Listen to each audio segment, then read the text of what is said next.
নমস্কার বন্ধুরা। আজকে আহ, আমি যে টপিকটার উপর কথা বলবো সেটা ইকোনমিক্সেরই একটা ব্যাপার। তবে তার সাথে একটা জিনিস যেটা আহ, আসবে সেটা হচ্ছে ইঞ্জিনিয়ারিং অ্যান্ড টেকনোলজি। এবং পুরো ব্যাপারটা আমি আহ, ইন্ডিয়ার কনটেক্সটের উপর আহ, বলবো, এবং তাতে হয়তো ইন্ডিয়ার কিছু স্টেটের রেফারেন্স আমি দেব। তা এই বক্তব্যটা আহ, বলার আগে আমি একজনের কথা একটু বলবো। তিনি হচ্ছেন আইএমএফ এর past executive director, doctor KV Subramanian. তো উনি রিসেন্টলি একটা বই লিখেছেন। আমি যদিও বইটা পুরোটা আমার পড়ার সুযোগ হয়ে ওঠেনি, কিন্তু আমি নেট মাধ্যমে তার যে বইটাতে যে বেসিক জিনিসটা দেখানো হয়েছে ভারতের ইকোনমিকে নিয়ে, সেটা আমি পড়েছি এবং ইউটিউব ভিডিওতে দেখেওছি। তা তার বক্তব্যটা আমি খুব ডিটেলে এখন যাব না, কারণ উনি যেটা এক্সপ্লেন করেছেন তার একটা বেসিস আছে। কারণ ইকোনমিক্সে সবসময় একটা ম্যাথামেটিক্যাল বেসিস থাকে, এবং আহ, তার বেসিসে জিডিপি, ইনফ্লেশন, ডিপ্রিসিয়েশন এগুলো সমস্ত ক্যালকুলেট করা হয়, এবং সেই অনুযায়ী একটা ফিগারে আসে।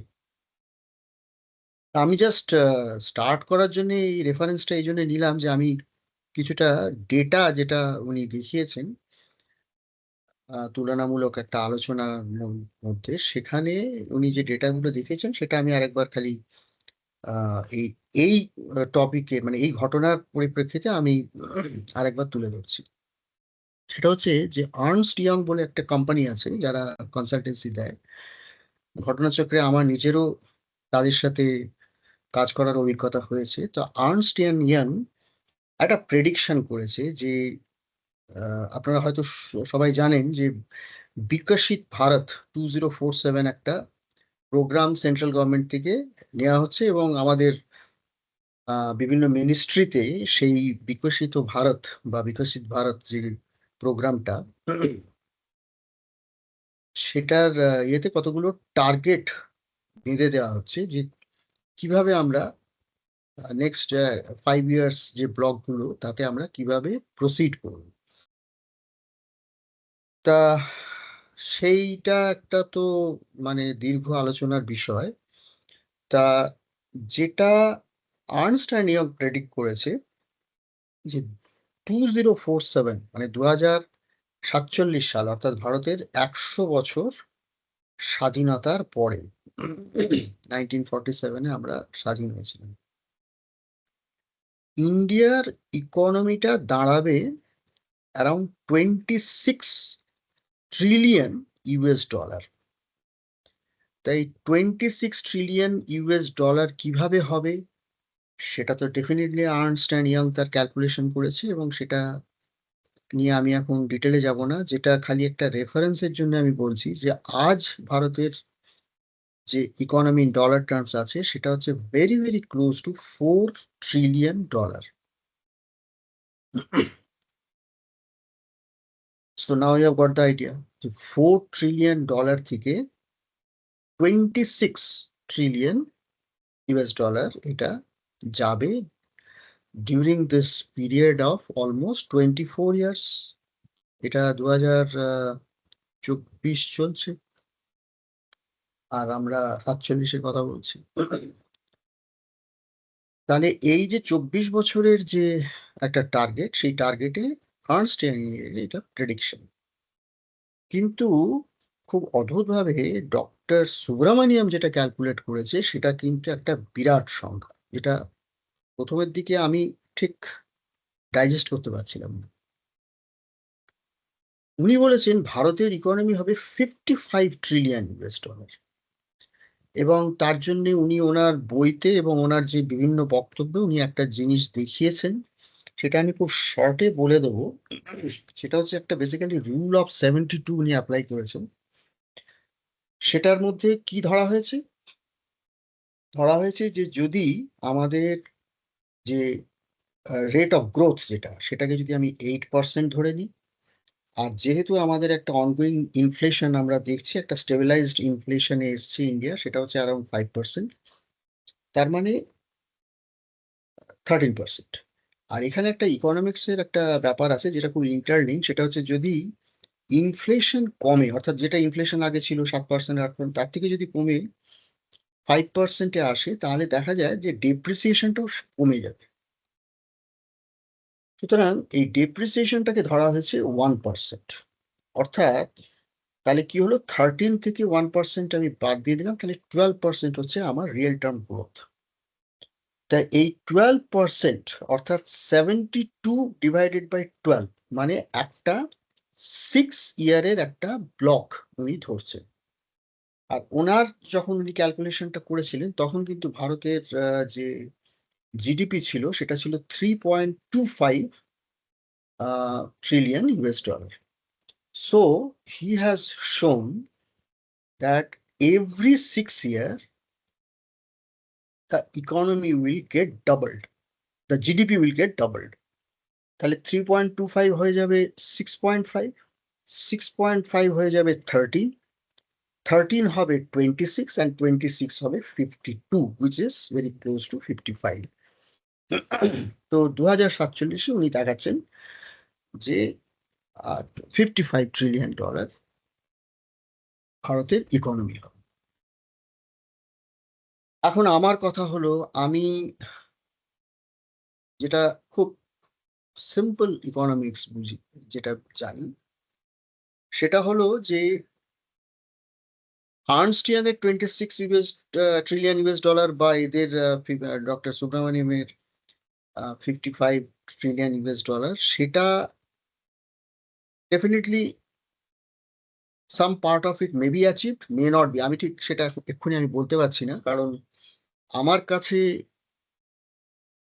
যেটা আরো ইম্পর্টেন্ট জিনিস, যেটা আমার মনে হয়, যে যখন কোনো জিডিপি নিয়ে আমরা কথা বলছি, তখন সেই জিডিপিটা যে গ্রো করছে, তার একটা খুব বড় দিক যেটা সবসময় থাকে, সেটা হচ্ছে যে প্রোডাক্ট বা সার্ভিস যখন গ্রো করছে, তখন সেটার কনজামশনও তো হওয়া দরকার। এখন এই কনজামশনটা কিরকম ভাবে বাড়বে? না, কনজামশনটা বাড়বে তখনই যখন লোকের আর্নিংটা বাড়বে। এখন আমরা অনেক কিছু শুনি যে এমপ্লয়মেন্ট হচ্ছে না, রোজগার হচ্ছে না, অনেক কিছু বিরোধী পক্ষ বলে বেড়াচ্ছে, এবং তার কতটা সত্যি কতটা মিথ্যে সেসব নিয়ে আমি এখন ডিবেটে যাব না, কতটা পলিটিক্যাল আর কতটা রিয়েল সেই ডিবেটে আমি যাব না, কিন্তু যা রটে তার কিছু তো বটে। এখন আর্নিং যদি না হয়, আর্নিং যদি না বাড়ে, অর্থাৎ স্ট্রেট ওয়ে যেটা হচ্ছে ডিসপোজেবল ইনকাম, অর্থাৎ মানুষ যেটা সাধারণভাবে আর্ন করে, তার একটা সার্টেন পার্সেন্ট সে খরচা করে আর কিছুটা সে সেভ করে, এটা জেনারেল একটা মানে ইন্ডিয়ান সাইকোলজি। এখন পরিস্থিতিটা কিন্তু অনেকটা ডিফার করে বিভিন্ন পরিস্থিতির নিরিখে। অর্থাৎ যখন আমরা বলি যে শ্রীলঙ্কানরা প্রায় 50%, আমি কথার কথা বলছি, 30 to 50% they spend for their life, day to day activity, মানে ফুড, ক্লোদিং, হ্যান ত্যান। তার মানে কি, তাদের দেশে হয়তো সেই পরিমাণ তাদের খরচা করতে হচ্ছে just to make their livelihood. কিন্তু ইন্ডিয়াতে সেটা নয়, কারণ ইনফ্লেশনটা কন্ট্রোলে আছে। সুতরাং দেয়ার আর সাম পজিটিভ ইন্ডিকেটার্স। কিন্তু এখানে একটা প্রশ্ন থাকে যে যেহেতু ইন্ডিয়ার পপুলেশনটা একটা বিরাট, সেই জন্য সামগ্রিকভাবে হয়তো কনজামশনটা একটা, আমরা দেখি যে yes, there is a very good market, even একটা very miniscule percentage of Indians, তাদের মধ্যে যদি একটা পোটেনশিয়াল গ্রো করে কিছু জিনিস কেনার বা কিছু সার্ভিস নেওয়ার মতো, সেটাই কিন্তু একটা বিরাট বড় ইকোনমিক অ্যাক্টিভিটি তখন হয়ে যায়, because of the shear volume of the population. কিন্তু এখানে একটা প্রশ্ন আছে যে কনজামশনটা ওভারঅল যে স্টেজে আজকে আছে তার থেকে কিন্তু একটা নামাত ইনক্রিজ হতে হবে কনজামশনে, তবে কিন্তু ওই জিডিপিটা জাস্টিফাই হবে। তা না হলে কিন্তু খানিকটা আমরা এক্সাম্পল নিতে পারি যে চীনে মাঝে মাঝে, চায়নাতে আমরা বলি যে মন্দা চলছে। এই যে মন্দাটা তৈরি হয়ে যায় কারণ যদি ওভার ক্যাপাসিটি অর্থাৎ ওভার প্রোডাকশন ওভার সার্ভিসে পৌঁছে, যেটা চায়নায় খানিকটা হয়েছে, বা ওভার ইনভেস্টমেন্ট, এবং তার অ্যাকচুয়ালি কনজামশনটা নেই, অর্থাৎ কনজামশনটা ঠিক সেই অনুপাতে বাড়েনি, তাহলে কিন্তু it is sort of A unwanted situation. সুতরাং এক্ষুনি আমি তো অতটা ইকোনমিকে অতটা আমি স্টাডি করছি না যে সেইভাবে ইকোনমিটা রিয়েলি এগোচ্ছে কিনা, যে কারণ যেটা আমাদের দেশে চলতি কথায় উঠে আসছে বারবার, সেটা হচ্ছে there is not enough income generation. এটা আমি আমার বিভিন্ন মহলে বিভিন্ন লোকের সাথে কথাবার্তার সময় আমি শুনি, এবং যেহেতু আমার সাথে অনেক কোম্পানির প্রত্যেক দিন কর্মক্ষেত্রে যোগাযোগ হয় এবং তাদের যে ব্যালেন্স শিট সেটাও আমি দেখার সুযোগ হয়, যে সেটা কিন্তু আহ, খুব একটা আশাব্যঞ্জক নয়। মানে আমি বলতে চাইছি যে yes there is growth, but that does not really give that explanation কি হ্যাঁ এতটা হতে পারে। যদি হয় খুবই ভালো, আমি আশাবাদী। তো তো ঘুরে ফিরে ওই কথাটা এলো। So what I was telling is basically how to improve the consumption, and how to improve the consumption, it is just by earning. এখন এই আর্নিং এ যখন আসছে তখন একটা ব্যাপার আসছে যে আর্নিংটা কিভাবে হয়। এই আর্নিং এর কিন্তু অনেকগুলো, মানে সোজা অর্থে যেটা হচ্ছে বেসিক্যালি আমাদের যে ইকোনমিক অ্যাক্টিভিটি থেকে যে আহ, যে ভ্যালু, যে কস্ট, যেটা দেশের মধ্যে আসছে, সেটা প্রোডাক্ট হতে পারে, সার্ভিস হতে পারে। কিন্তু এখানে একটা ব্যাপার আছে যে যে দেশগুলো আজকে টপ 10 কান্ট্রি আমি যদি ধরে নিই, জাস্ট একটা রেফারেন্সের জন্য আমি বলছি, যেমন America, Germany, France, Japan, Korea, Russia, China, এই যে দেশগুলোকে যদি আমি ধরে নিই, তাহলে আমাদের একটা জিনিস কিন্তু খুব স্ট্রাইকিংলি সিমিলার আমরা দেখব। সেটা হচ্ছে এই সব কটা দেশ কিন্তু ইঞ্জিনিয়ারিং অ্যান্ড টেকনোলজি তাকে একবারে সুপ্রিম। এখন এটা আমার নিজের অভিজ্ঞতা, বেসিক্যালি আমি একজন ইঞ্জিনিয়ার, তারপরে আমি ম্যানেজমেন্ট করেছি।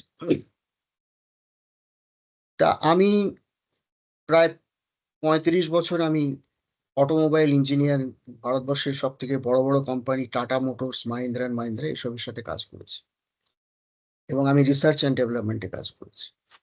সুতরাং আমি গাড়ির ইঞ্জিনিয়ারিং দিয়ে আমি একটা জিনিস এক্সপ্লেন করতে পারি, এবং সেটা সব ক্ষেত্রেই অ্যাপ্লিকেবল।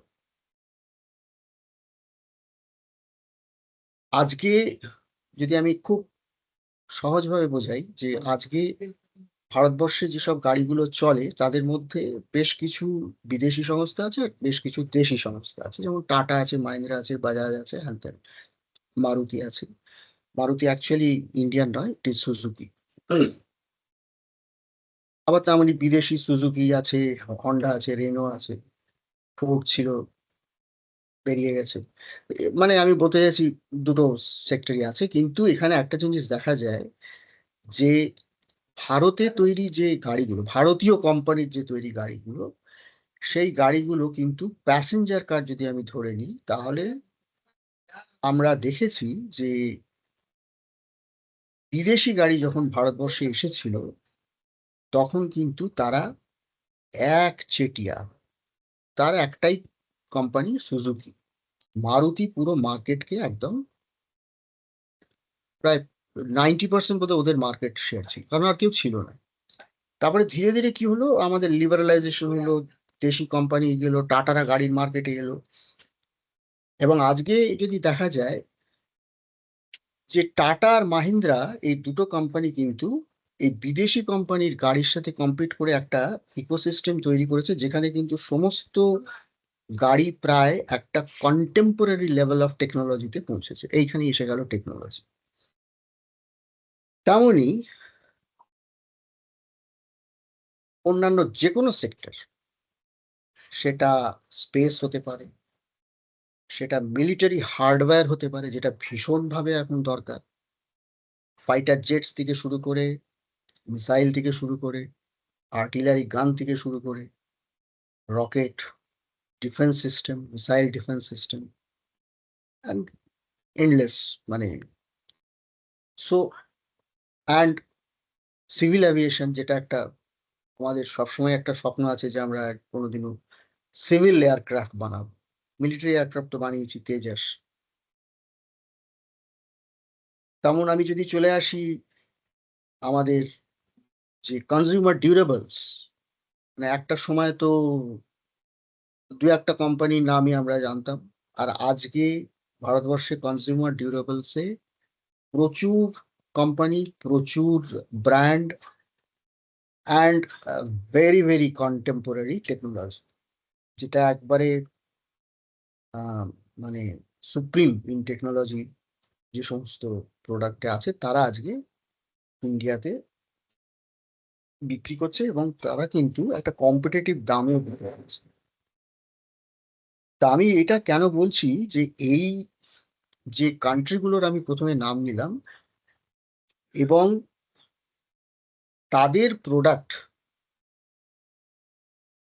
যে বিশ্বের বাজারে যে মার্কেটকে ধরে রেখেছে বা মার্কেটকে পেনিট্রেট করতে পেরেছে, সেটার পিছনে সব থেকে বড় যে জিনিসটা ছিল সেটা হচ্ছে টেকনোলজি। অর্থাৎ তাদের যে ইঞ্জিনিয়ারিংটা রয়েছে সেই প্রোডাক্টে, সেটার সাথে কম্পিট করার মতো কেউ থাকতো না। সেই জন্য মানুষ এক ধরনের মানে তার যে চাহিদা সেটার সাথে ওটা স্যুট করতো। আর দ্বিতীয় যেটা আর একটা ব্যাপার থাকে, সেটা হচ্ছে কোয়ালিটি। এখন এখানে আমি কোয়ালিটি নিয়ে আর বেশি কথা বলবো না, কারণ কোয়ালিটিটা হচ্ছে একটা প্রসেস যেটা কিন্তু টেকনোলজিটার সাথে সাথেই যায়। কারণ টেকনোলজিটা তো একটা পার্ট, কিন্তু যখন সেটা ম্যানুফ্যাকচার হবে তখন কোয়ালিটিটা একটা ইন্টিগ্রেটেড পার্ট এসে যায়।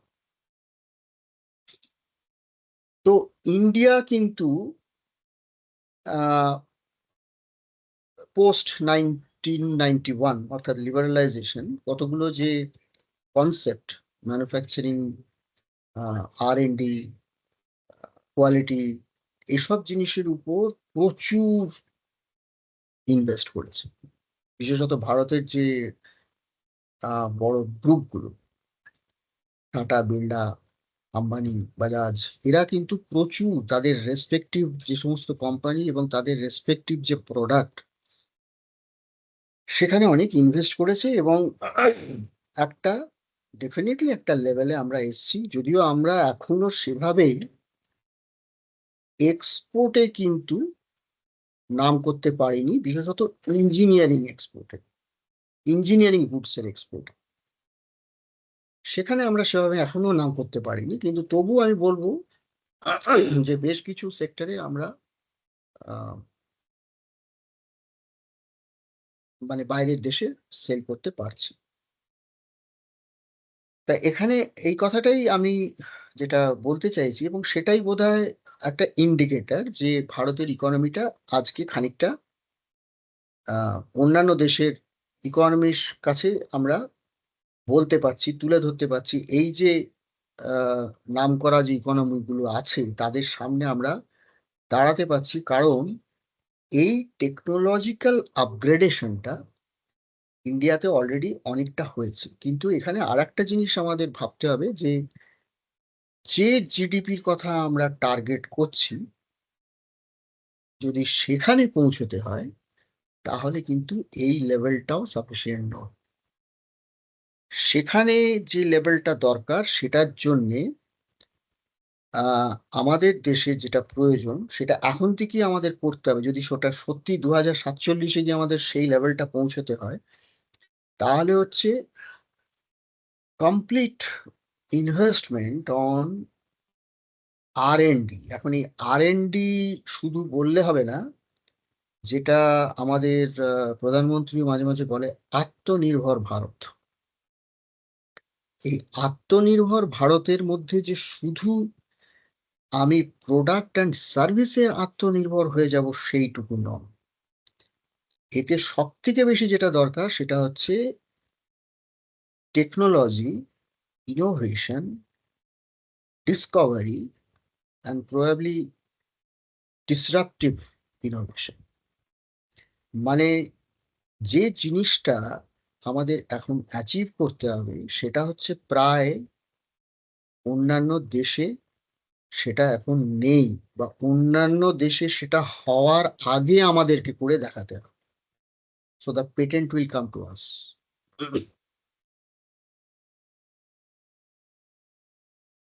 তো আমি সাম আপ করছি, বেশি আমি বলবো না। তো সাম আপ করলে ব্যাপারটা এরকম দাঁড়ায় যে জিডিপি, আমার প্রেডিকশন আছে, কিন্তু জিডিপি হচ্ছে basically GDP is coming through the goods and services. খুব সিম্পল জিনিস। And what is these goods and services? They are nothing but some product and some type of service. It may be a software, it may be a hotel service, anything. কিন্তু সব জায়গায় যেটা প্রয়োজন সেটা হচ্ছে technology. অর্থাৎ সফটওয়্যারও পুরো technology, প্রোডাক্টও পুরো টেকনোলজি। এখন যে সমস্ত নতুন সাবজেক্ট আসছে টেকনোলজিতে, সেগুলো সফট প্রোডাক্টের মধ্যে সেগুলো ইন্টিগ্রেটেড হচ্ছে। একটা প্রোডাক্টের মধ্যে সবকিছু থাকছে, হার্ডওয়্যার থাকছে, সফটওয়্যার থাকছে, ইন্টেলিজেন্স থাকছে, আর্টিফিশিয়াল ইন্টেলিজেন্স, মেশিন লার্নিং, এখন সবকিছু আসছে। সেই প্রোডাক্টগুলো তৈরি হচ্ছে সেইভাবে, সে স্মার্টফোন থেকে শুরু করে আর গাড়ি পর্যন্ত। সুতরাং এই যে টেকনোলজিক্যাল অ্যাডভান্সমেন্ট অ্যান্ড ইনোভেশন, এটা যদি ভারত এবং ভারতের এই যে বিশাল ইঞ্জিনিয়ারিং ফোর্স, সায়েন্টিস্ট যারা আছে, তারা যদি এটা করতে পারে next 20 years, and they can create that ecosystem where a Indian product becomes an example globally, তখনই কিন্তু আমরা গর্বের সাথে এক্সপোর্ট করতে পারবো উইথ এ প্রিমিয়াম। যেটা এখন আমরা কি করি, with a leverage of cost করি, অর্থাৎ আমাদের জিনিসটা সস্তা সেই জন্য বিক্রি হচ্ছে। কিন্তু শুধু সস্তা করলে হবে না, you have to earn premium, then only your GDP will increase to that level. তাই এটা আমার একটা থট। ইকোনমিক্স বড় কমপ্লিকেটেড জিনিস। আমি খালি এইটুকুই বলতে চাইছি যে শুধু ইকোনমিক্যাল ডেটা বা ইকোনমিক্যাল থট প্রসেসে এগোলে ব্যাপারটা হয়তো নাও হতে পারে। তার সাথে যেটা সব থেকে বেশি প্রয়োজন সেটা হচ্ছে technological innovation which will be integrated to the economy. শেষ করছি। নমস্কার।